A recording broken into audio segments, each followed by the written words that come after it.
నమస్తే, welcome to KK news. నేను శ్రీదేవి. మహానాడు తెలుగుదేశం పార్టీకి పండుగ రోజు.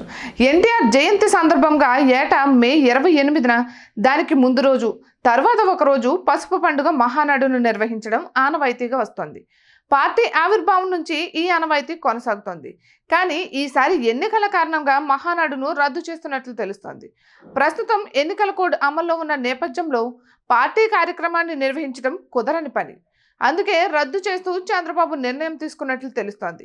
ఎన్టీఆర్ జయంతి సందర్భంగా టీడీపీ మహానాడును ఘనంగా నిర్వహించడం ఆనవాయితీ. 3 రోజుల పాటు నిర్వహించే మహానాడుకు భారీ సంఖ్యలో టీడీపీ శ్రేణులు వస్తారు. అధికారంలో ఉన్నా లేకున్నా పసుపు పండుగను ఘనంగా నిర్వహించడం కొనసాగుతూ వస్తోంది. అయితే ఈ ఏడాది ఎన్నికలతో ఆ ఆనవాయితీకి బ్రేక్ పడింది. ప్రస్తుతం ఎన్నికల కోడ్ అమల్లో ఉంది.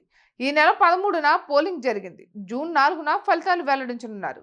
గత 3 నెలలుగా టీడీపీ శ్రేణులు అహోరాత్రులు శ్రమించారు. క్షణం తీరిక లేకుండా గడిపాయి. మరోవైపు మహానాడు పార్టీ కార్యక్రమం కావడంతో ఎన్నికల కోడ్ అడ్డంకిగా మారింది.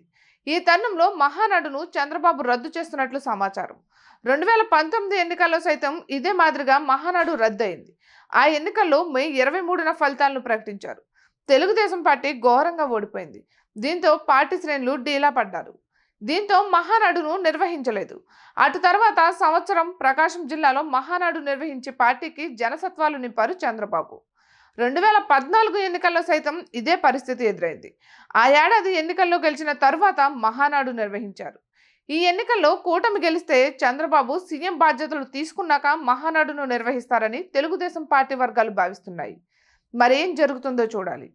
ఇటువంటి మరెన్నో వీడియోస్ కోసం కేకే న్యూస్ తెలుగు ఛానల్ని సబ్స్క్రైబ్ చేసుకోండి.